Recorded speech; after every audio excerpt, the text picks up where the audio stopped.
लेकिन हम लोग बहुत ज्यादा मैथमेटिकल बैकग्राउंड पे नहीं जाएंगे, बस देखेंगे कि रिलैक्सेशन होता क्या है और इनका जो एप्लीकेशन है स्पेक्ट्रम को बताने के लिए, या स्पेक्ट्रम को जब हम एनालाइज करते हैं तो ये रिलैक्सेशंस का क्या रोल होता है, क्या बेसिक है रिलैक्सेशंस का, और ये रिलैक्सेशंस किस तरीके से इफेक्ट करते हैं एनएमआर स्पेक्ट्रम को। तो मैं जानना चाहूंगी कोई स्टूडेंट्स रिलैक्सेशन के बारे में जानता है, व्हाट इज दिस रिलैक्सेशन? मैं एक्सपेक्ट करूंगी कि थर्ड ईयर के बच्चों को जो मैंने बताया था उसमें से कोई एक बच्चा बताए अगर उसको याद है तो।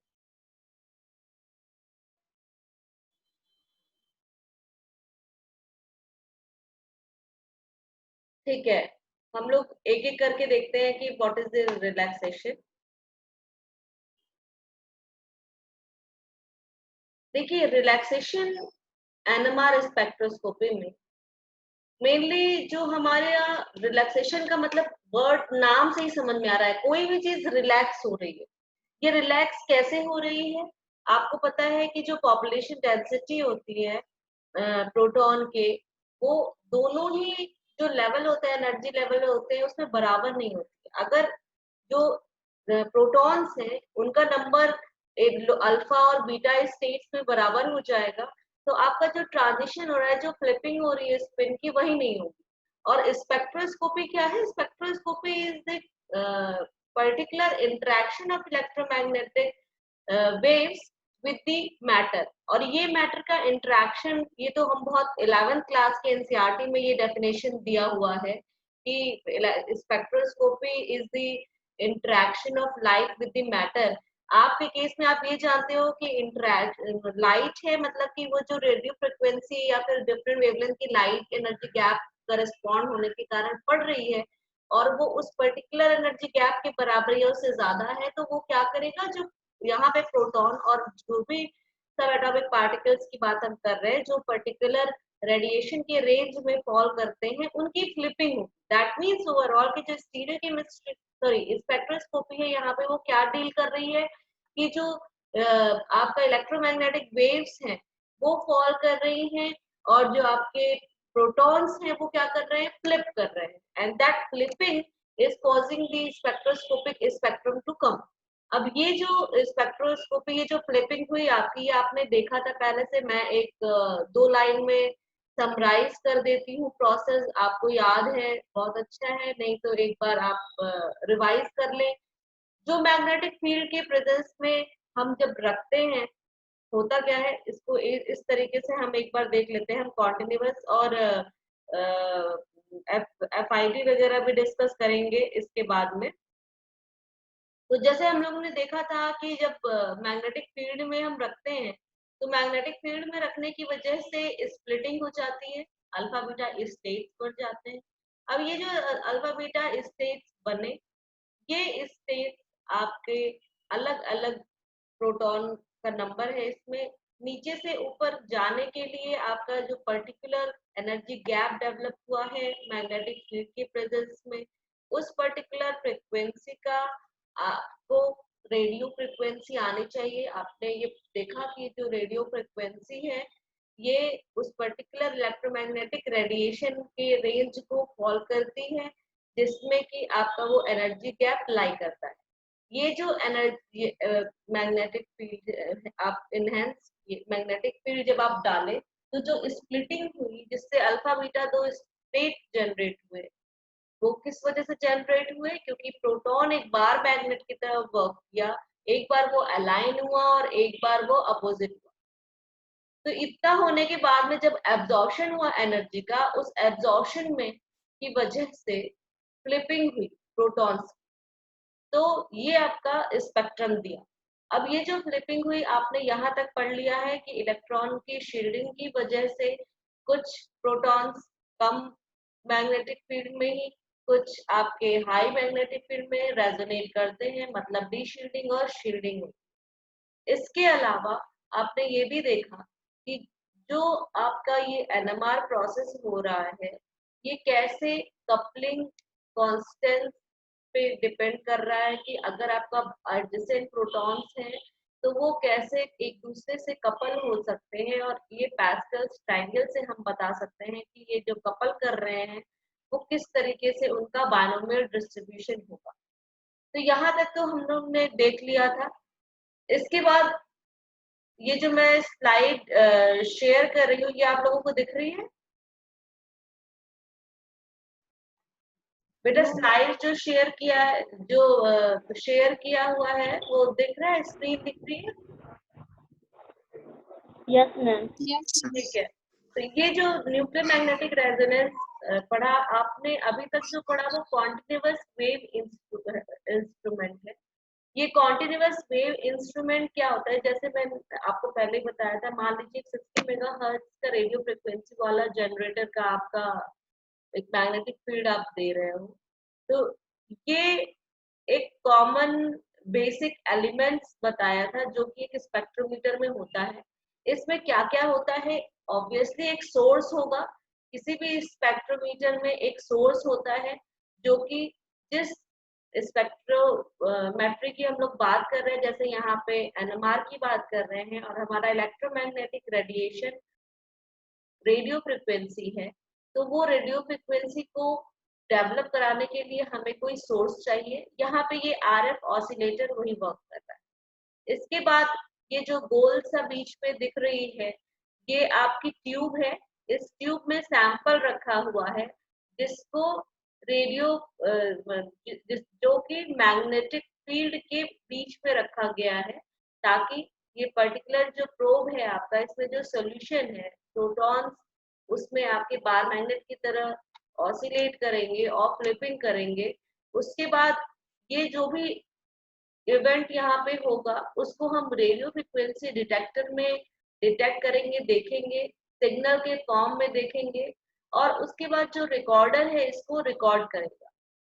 ये जितनी भी चीजें हो रही हैं, ये फिनोमेना जो हो रहा है, ये आपका एक constant frequency radio frequency signal हो रहा है यहाँ पे, जबकि जो मैग्नेटिक फील्ड स्ट्रेंथ है उसको हम वेरी कर रहे हैं। तो जो कॉन्टिन्यूअस वेव एनएमआर स्पेक्ट्रोमीटर होता है, वो constant frequency radio frequency RF signal use करता है, और उसमें जो मैग्नेटिक फील्ड स्ट्रेंथ होती है वो चेंज की जाती है। जैसे जैसे हम मैग्नेटिक फील्ड को स्ट्रेंथ को इंक्रीज करते हैं, तो जो आपकी प्रिसिशनल फ्रिक्वेंसी है, जिस फ्रिक्वेंसी से आपका लट्टू की तरह जो प्रोटॉन रोटेट कर रहा था, वो वैरी करता है मैग्नेटिक फील्ड के साथ। तो जो प्रिसिशनल फ्रिक्वेंसी है, वो अगर 60 मेगाहर्ट्ज की हो जाती है, तो आपको पता है कि एक प्रोटॉन आपका वो सफिशिएंट होता है उसको फ्लिप कराने के। जो प्रिसिशनल फ्रिक्वेंसी है आपकी, वो आप डिपेंड वो बताती है आपके कि जो प्रोटॉन है वो कितने तेज आपका वो रोटेट कर रहा है। जो प्रिसिशनल फ्रिक्वेंसी है प्रोटॉन की, इसमें वो रेजोनेंस कर रही है, ठीक है, उसमें रेजोनेंस हो रहा है। जो मैग्नेट है आपका, वो वेरी कर रहा है दो पार्ट में। मेन मैग्नेट है जिसकी स्ट्रेंथ 1.41 टेस्ला है, जो कि कैप्ड किया जाता है इलेक्ट्रोमैग्नेटिक पोल पीसेस में, जो वेरी करता है करंट जिसमें इस पोल पीसेस में वर्क करता है। जैसे जैसे मेन फील्ड स्ट्रेंथ करेगी, वो 20 पार्ट्स पर मिलियन इंक्रीज करेगा, और चेंज करता है फील्ड को सिस्टमेटिकली। जितने भी अलग अलग प्रोटॉन्स हैं, अलग अलग शील्डेड कंडीशन में है, कोई डिशील्डेड कंडीशन में, उन सबको रेजोनेट कराता है।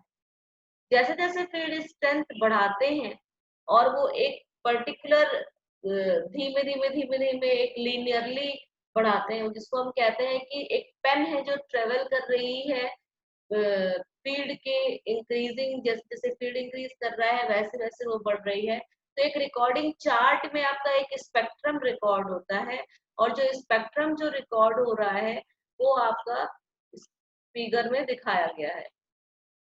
ये इस तरीके का कुछ आपको स्पेक्ट्रा मिल जाता है। यहाँ पे जो एग्जाम्पल लिया गया है इस पर्टिकुलर कंपाउंड का लिया गया है, ये फिनाइल एसीटोन है।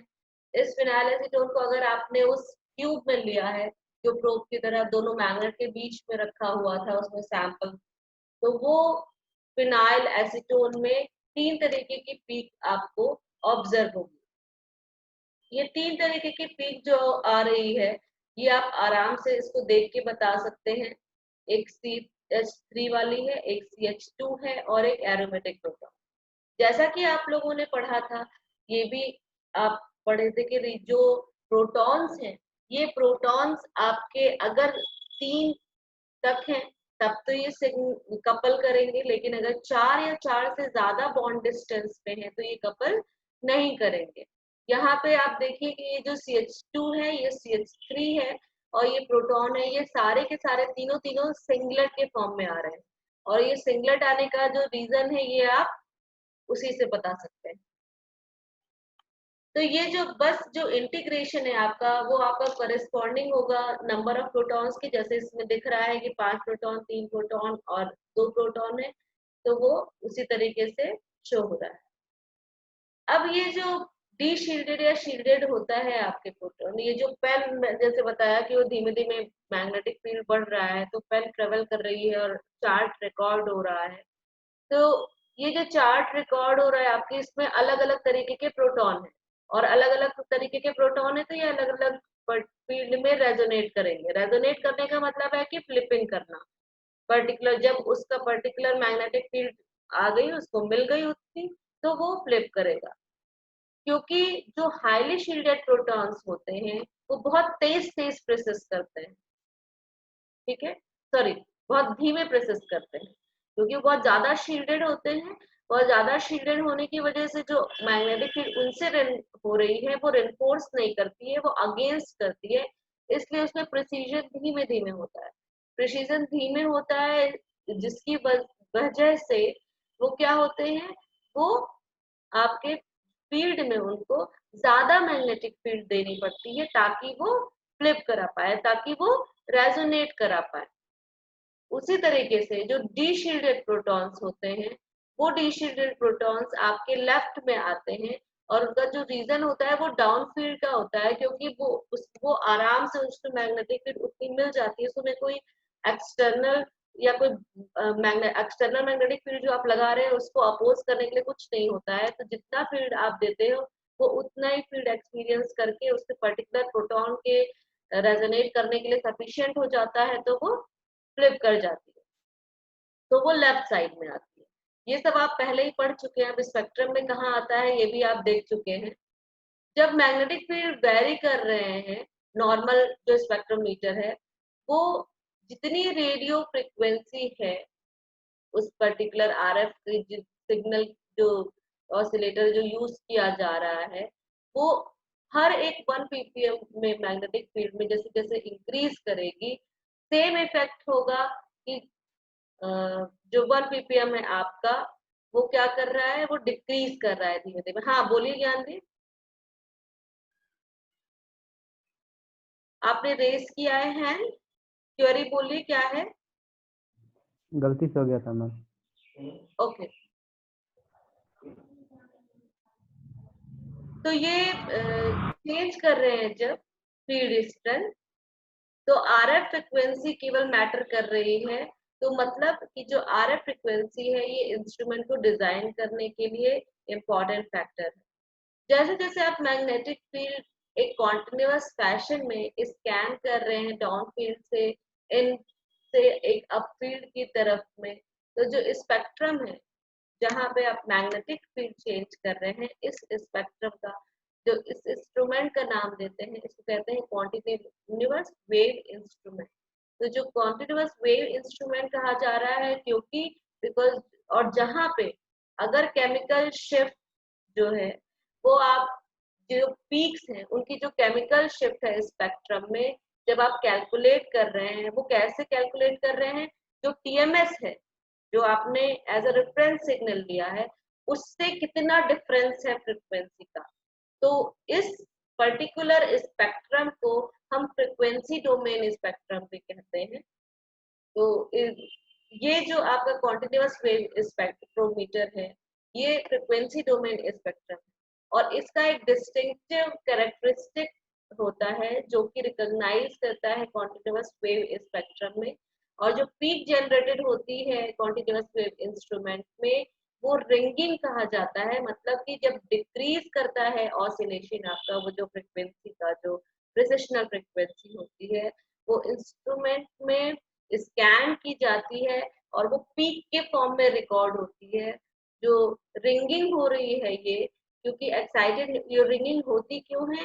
क्योंकि जो एक्साइटेड न्यूक्लियाई हैं वो, उनके पास उतना टाइम नहीं होता है कि वो रिलैक्स करें और फिर इक्विलिब्रियम स्टेट में आए।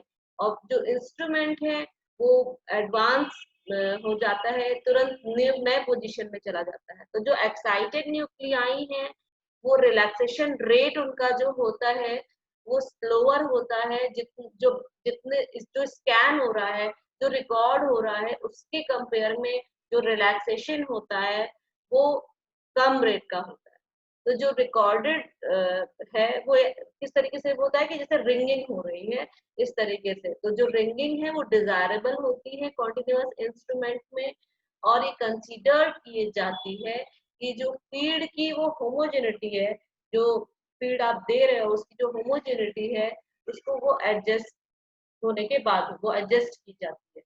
और जो रिंगिंग है वो सबसे ज्यादा नोटिसेबल होती है शार्प सिंगलेट जब आ रहा है आइसोलेटेड पीक के केस में। अब ये जो रिलैक्सेशन प्रोसेस आ रहा था, इसी रिलैक्सेशन प्रोसेस को पढ़ने के लिए हम लोग आज, क्योंकि मैंने आपको बताया था कि मैं ये आपको इंस्ट्रूमेंट बताऊंगी, इंस्ट्रूमेंटेशन पार्ट बताऊंगी, एफआईडी बताऊंगी। एफआईडी आपका इसके बाद वाला पॉइंट है जो कि इम्पोर्टेंट है। तो ये आप ये मैंने पाव्या से पढ़ाया है, पाव्या से आप खुद भी एक बार रीड करिएगा। इसके बाद आपका टॉपिक है कि पल्स फोरियर ट्रांसफॉर्म इंस्ट्रूमेंट क्या है। अभी तक आप कॉन्टिन्यूअस वेव इंस्ट्रूमेंट पढ़ रहे थे। तो जो कॉन्टिन्यूअस वेव टाइप के एनएमआर स्पेक्ट्रोमीटर होते हैं वो आपने जैसे देखा कि वो क्या करते हैं, जब एक्साइट करते हैं न्यूक्लियाइड को, ठीक है, मान लीजिए कोई भी आइसोटोप जो एक्टिव स्पिन एक्टिव है वो पर्टिकुलर एक टाइम पे आप एक पर्टिकुलर प्रोटॉन को एक्साइट कर रहे हैं। ऐसे केस में जो प्रोटॉन न्यूक्लियाई है जैसे उसमें अलग अलग तरीके के प्रोटॉन है। जैसे मान लीजिए कोई मॉलिक्यूल है उसमें फिनाइल। ज्ञानदीप आपने फिर रेज किया है हैंड, कोई क्वेरी है? तो जैसे मान लीजिए कोई भी मॉलिक्यूल है, उस मॉलिक्यूल में आपके फिनाइल भी प्रोटॉन है, विनाइल प्रोटॉन भी है, मिथाइल भी है, मतलब उसमें बेंजीन रिंग भी लगा हुआ है, डबल बॉन्ड के साथ में भी प्रोटॉन लगे हुए हैं, और CH3 CH2 प्रोटॉन, बहुत ढेर सारे प्रोटॉन है। तो अभी तक अब मैंने क्या बोला कि जो कॉन्टिन्यूअस वेव स्पेक्ट्रम है उनको क्या किया गया है कि एक टाइम पे एक प्रोटॉन को एक्साइट किया गया। इन केस ऑफ जो प्रोटॉन न्यूक्लियाई जिसमें अलग अलग तरीके के प्रोटॉन होते हैं उनको हम एक्साइट कर सकते हैं इंडिविजुअली, अलग तरीके से।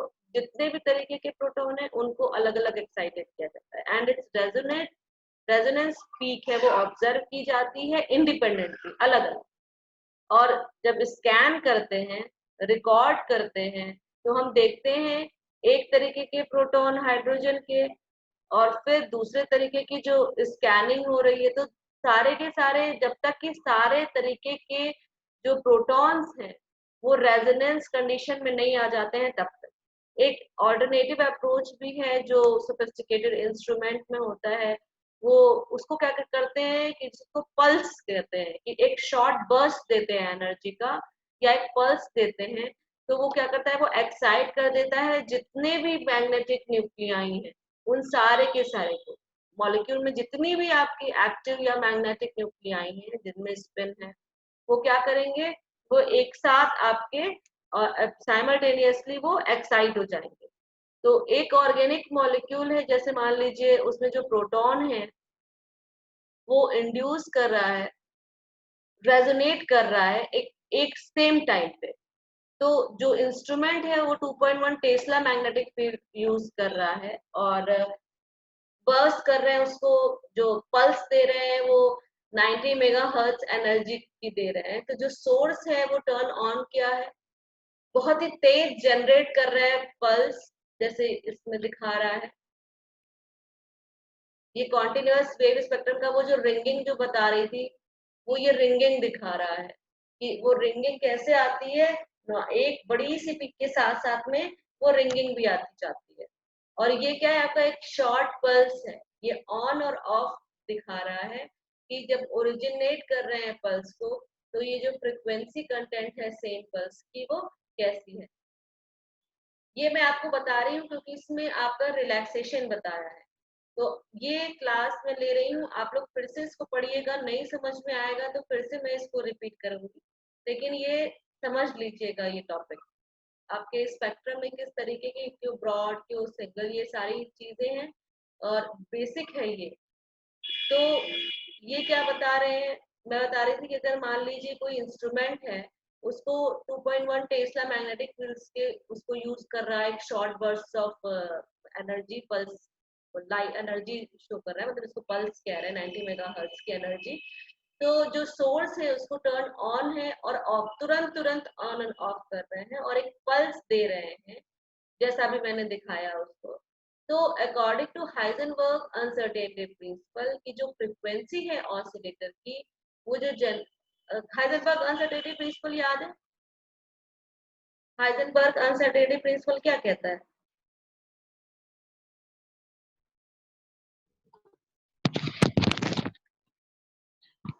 हेलो हाँ बोलिए बेटा। मैम, वो कहता है कि एक टाइम पे इलेक्ट्रॉन या किसी भी चीज का मोमेंट, ये उसका क्या कहते हैं, उसका पोजीशन और उसका मोमेंटम एक साथ पे एक ही टाइम पे कैलकुलेट नहीं हो सकता है। ठीक है, फिर और श्याम भी आप क्या बता रहे हैं?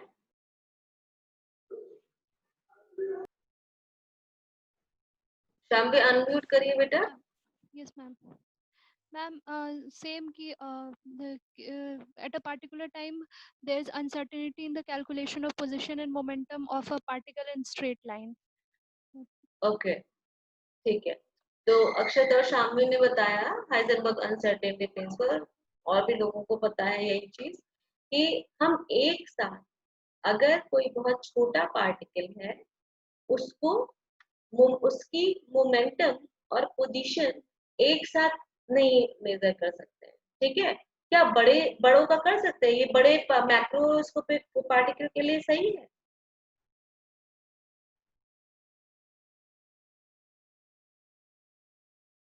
मैंने पूछा कि Yes, क्या ma'am. ये, सुमित ने भी आंसर चैट बॉक्स में लिखा है, सही है?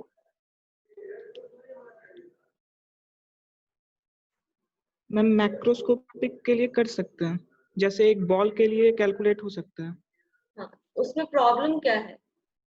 क्या वो एक्यूरेट आएगा उतना ही? उसके लिए भी हाइजेनबर्ग अनसर्टेनिटी प्रिंसिपल उतनी ही सही है जितनी कि माइक्रोस्कोपिक पार्टिकल्स के लिए? मैम, माइक्रोस्कोपिक में बहुत बड़ा डिफरेंस आएगा, लेकिन मैक्रोस्कोपिक जो कि बड़ा है उसमें बहुत नेग्लिजिबल आएगा, तो उसको हम लोग हटा सकते हैं। सिग्निफिकेंट नहीं होगा, है ना? एकदम सही है कि उसका जो वैल्यू आएगा वो सिग्निफिकेंट नहीं आएगा मैक्रोस्कोपिक के केस में। अब यहाँ पे क्योंकि हम सब एटॉमिक पार्टिकल की ही बात कर रहे हैं, तो यहाँ पे हाइजेनबर्ग अनसर्टेनिटी प्रिंसिपल कंसीडर होगा। तो जैसा कि आपने देखा, आप लोग जानते हो कि जो वेरिएशन है हाइजेनबर्ग अनसर्टेनिटी प्रिंसिपल का, यहाँ पे हम फ्रीक्वेंसी किसी पर्टिकुलर टाइम पे हम शॉर्ट पल्स ऑफ टाइम वो दे रहे हैं, है ना, शॉर्ट पल्स ऑफ एनर्जी दे रहे हैं, फ्रीक्वेंसी दे रहे हैं। तो जो फ्रीक्वेंसी जनरेट हो रही है पल्स की फॉर्म में, मान लीजिए सेट ऑफ 90 मेगाहर्ट्ज की, तो जो ड्यूरेशन है पल्स का वो बहुत छोटा है, बहुत कम टाइम के लिए दे रहे हैं। तो जो फ्रीक्वेंसी कंटेंट है पल्स की वो क्या होगी, वो अनसर्टेन होगी। क्यों? क्योंकि जो ऑसिलेटर है वो उतना मतलब लॉन्ग एनफ तक वो इस्टेब्लिश नहीं कर पाएगा ना, उसका सॉलिड जो फंडामेंटल फ्रीक्वेंसी है वो नहीं, आप क्या कहते हैं, होल्ड कर पाएंगे, उसको स्टैब्लिश नहीं कर पाएंगे हाइजेनबर्ग अनसर्टेनिटी प्रिंसिपल की वजह से। तो जो पल्स की एक्चुअली ये कह रहे हैं कि जो रेंज ऑफ फ्रिक्वेंसीज है ना, वो रेंज ऑफ फ्रिक्वेंसीज वो बहुत ज्यादा है। सारे के जितने भी अलग अलग तरीके के प्रोटॉन्स हैं, वो एक बार जब बर्स्ट ऑफ एनर्जी आप दे रहे हैं, तो वो बहुत ज्यादा रेंज ऑफ फ्रिक्वेंसी है, बहुत ज्यादा great enough to excite all the distinct types of hydrogen. तो एक बार आप जब रेंज ऑफ फ्रिक्वेंसी दे रहे हैं वो इतना एनफ है, इतना सफिशियंट है कि जितने भी अलग अलग तरीके के आपके हाइड्रोजन है, अलग अलग तरीके के प्रोटॉन्स हैं, शील्डिंग और की वजह से, इलेक्ट्रॉन डेंसिटी की वजह से, वो सारे के सारे सिंगल बर्स्ट ऑफ एनर्जी के साथ में वो एक्साइट होगा। अब जब ये पल्स डिसकंटिन्यूट करते हैं तो जो एक्साइटेड न्यूक्लियाई हैं वो अपना जो एक्साइटेड लेवल है उसका, वो तो एक्साइट हो गए थे, वो तो फ्लिप कर गए थे।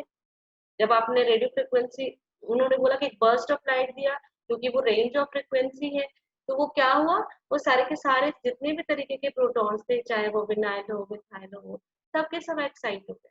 तो वो जो जब आपने पल्स को डिसकंटिन्यू किया तो जो एक्साइटेड न्यूक्लियाई है वो क्या हो गए, वो begin to lose their excitation energy, और वो कहाँ आ गए, वो return to original spin state, जहां पे थे, जहां से स्पिन चेंज करके गए थे, जो अल्फा में थे मान लीजिए तो अल्फा, तो वो रिलैक्स हो गए। इस प्रोसेस को, ये जो एक्साइटेड एनर्जी, जब न्यूक्लियाई जो है वो एक्साइटेशन लेवल से नॉर्मल अपने ओरिजिनल स्पिन स्टेट में आते हैं, यहाँ पे ध्यान देना है, यहाँ पे नॉर्मल ओरिजिनल स्पिन स्टेट कह रहे हैं, है ना, क्योंकि वो स्पिन स्टेट चेंज किए थे, अपना फ्लिपिंग किए थे, तो उस इस टर्म को कहते हैं रिलैक्स होना।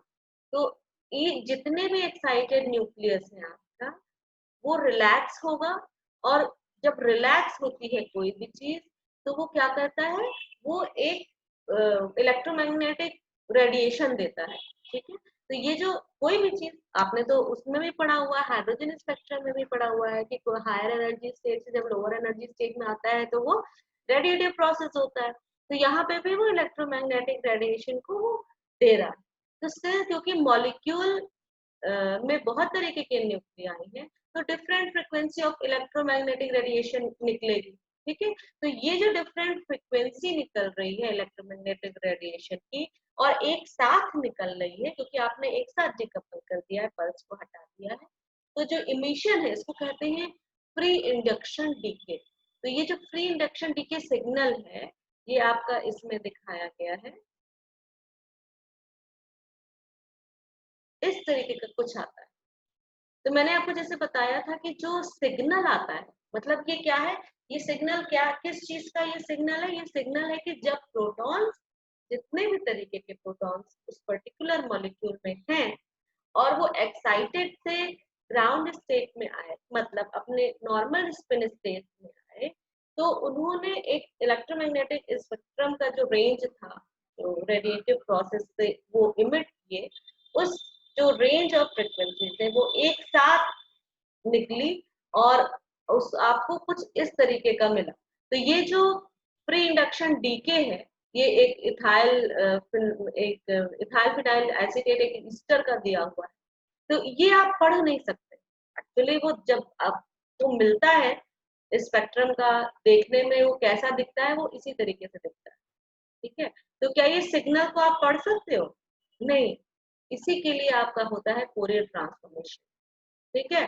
तो अभी ये जो आपका क्या था, ये प्री इंडक्शन डीके सिग्नल था, और जो मैंने अभी दिखाया फिगर में आपको, ये जो इंटेंसिटी है प्री इंडक्शन डीके की, वो टाइम के साथ साथ वो लूज कर जाती है अपना एक्साइटेड स्टेट, इसलिए आ रहा है, और ये सुपर इम्पोज होती है जो इमिटेड फ्रिक्वेंसी है, ठीक है। जितने भी तरीके के प्रोटॉन्स इमिट कर रहे हैं इस इलेक्ट्रोमैग्नेटिक रेडिएशन, वो सारी की सारी क्या कर रही है, वो ओवरलैप करती है, और आपका जो स्पेक्ट्रा आएगा वो बहुत ही, जो ये दिख रहा है आपको, जो एफआईडी होती है, ये एफआईडी बहुत कॉम्प्लेक्स होती है। और तो हम क्या करते हैं, हम यूजुअली क्या करते हैं कि एक्सट्रैक्ट किया जाता है इंडिविजुअल फ्रिक्वेंसी को, जो अलग अलग न्यूक्लियाई की वजह से आ रही है, और उसको कंप्यूटर पे कुछ एक मैथमेटिकल मेथड होता है जिसको कि फोरियर ट्रांसफॉर्म एनालिसिस कहते हैं, और ये बाद में बताया जाएगा। तो ये जो फोरियर ट्रांसफॉर्म से है, इसको क्या कर रहे हैं, इससे अलग अलग प्रोटॉन का जो सिग्नल आया है एक्साइटेड से नॉर्मल स्टेट में आने में, उसको निकाल करके कंप्यूटर से कंप्यूट करके, और फिर आपको वो जो स्पेक्ट्रा आप देखते हो पीक वाला, वो आपको मिलता है। तो अगर हम सिंपल मॉलिक्यूल देखें जैसे एसीटोन है ना, तो हम इनहेरेंट जो कॉम्प्लेक्सिटी आती है पूरे ट्रांसफॉर्मेशन की, उसको हम अवॉइड कर सकते हैं। और जो हाइड्रोजन से एसीटोन में, क्योंकि एसीटोन में सिर्फ एक तरीके के प्रोटॉन है ना, तो जब एक तरीके के प्रोटॉन है आप, तो सारे के सारे जो 6 प्रोटॉन्स हैं वो इक्विवेलेंट है। तो जो इसका एफआईडी कर्व आएगा वो आपका किस तरीके से होगा, वो एक सिंगल सिनुसाइडल वेव की तरह होगा। इसको मैं दिखा रही हूँ आपको, ग्राफ इस तरीके से आएगी, ये देखिए। तो मतलब अगर एसीटोन होता, वो जो ब्लैक ब्लैक दिख रहा है, अभी आपका 3 मिनट में ये सेशन खत्म हो जाएगा, तो आप लोग रिज्वाइन कर लीजिएगा। ये एसीटोन का एफआईडी है, लेकिन इसको भी आप बता नहीं सकते। आप जो स्पेक्ट्रा जो देखते हो एनएमआर का, पीपीएम लेवल का, वो इस तरीके का नहीं होता है। ये आपका एफआईडी है, जिसको फोरियर ट्रांसफॉर्म से चेंज करके पर्टिकुलर, इसमें एक ही प्रोटॉन है इसलिए ये इतना सिंपलर दिख रहा है। जो ये वाला आपने देखा था, इसमें बहुत ढेर सारे तरीके के प्रोटॉन्स थे, मतलब बहुत तरीके से प्रोटॉन, मतलब कि विनाइल भी है उसमें, मिथाइल भी है, तो वो इस तरीके का दिख रहा है। तो इस कॉम्प्लेक्सिटी की बात ही हम कर रहे थे कि एसीटोन का आपने देखा कि कितना सिंपल उसका वो होता है, स्पेक्ट्रा एफआईडी होता है। ठीक है, एफआईडी भी सिंपल होता है क्योंकि उसमें केवल एक ही तरीके के 6 प्रोटॉन्स होते हैं। अब ये जो सिग्नल डीके कर रहा है, ये पहले ज्यादा है, फिर होते होते होते कम हो जा रहा है ना। तो मतलब कि जो सिग्नल है वो डीके कर रहा है एक्सपोनेंशियली टाइम के साथ में। जो न्यूक्लियाई है वो रिलैक्स हो जा रही है, और जो सिग्नल है वो डिमिनिश कर जा रहे हैं, हट जा रहे हैं। तो जो हॉरिजॉन्टल एक्सिस है टाइम के साथ में जैसे जैसे बढ़ रहा है, तो ये आपको दिख रहा है साफ साफ में कि ये जो डीके हो रहा है ये किसके साथ में हो रहा है, टाइम के साथ में। इसलिए इसको कहा जाता है टाइम डोमेन से। ठीक है, वो आपका था कॉन्टिन्यूअस वेव जो इंस्ट्रूमेंट था, उसको कहते हैं फ्रीक्वेंसी डोमेन स्पेक्ट्रम। ये आपका टाइम डोमेन सिग्नल होता है, और ये जो सिग्नल होता है ये इंटेंसिटी में नहीं डीके कर रहा है, ये टाइम के साथ डीके कर रहा है। और ये आपका साइन कोसाइन जो मैथमेटिकल फंक्शंस हैं, उस तरीके से इसको कैलकुलेट किया जाता है। और कैलकुलेट करने के लिए जो फ्रिक्वेंसी है और जो इसका वेवलेंथ होगा, ऑब्वियसली वो अलग अलग तरीके से इसको कंप्यूट करके कंप्यूटर में कैलकुलेट करते हैं। और जो डिटरमिन इसकी जो फ्रिक्वेंसी है, वो एग्जैक्ट फ्रिक्वेंसी जो निकली मिथाइल हाइड्रोजन से, वो डिटरमाइन किया जाता है। वो आपकी जो फ्रिक्वेंसी निकल करके आती है वो एकदम सेम वो नहीं होती है जो इसकी एग्जैक्ट फ्रिक्वेंसी है जो मिथाइल हाइड्रोजन से निकलती है। ऐसा इसलिए होता है क्योंकि जो इंस्ट्रूमेंट का डिजाइन होता है वो बेसिक फ्रिक्वेंसी की जो होती है पल्स की, वो सेम नहीं होती है एसीटोन के रेजोनेंस की। तो इसलिए वो एकदम एग्जैक्ट जो है, मतलब जो फ्रिक्वेंसी आपने डिटरमाइन की, वो एकदम एग्जैक्ट फ्रिक्वेंसी नहीं होती है जो मिथाइल हाइड्रोजन से निकलती है। उसका रीजन वही है कि जो इंस्ट्रूमेंट का डिजाइन है वो आपका बेसिक फ्रिक्वेंसी के जो पल्स आ रही है वो सेम नहीं होती सेम नहीं होती है जो फ्रिक्वेंसी एसीटोन का रेजोनेंस का आपका आता है। तो जो ऑब्जर्व एफआईडी है आपका, एक्चुअली वो इंटरफेरेंस सिग्नल होता है। इंटरफेरेंस मतलब पता है क्या होता है, ये तो फिजिकल के फिजिक्स में पढ़ा होगा आपने। इंटरफेरेंस क्या होता है,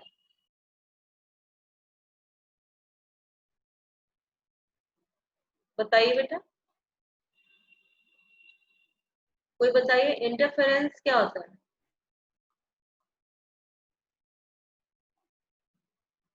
हाँ शामिनी बताओ। मैम एक डार्क डार्क और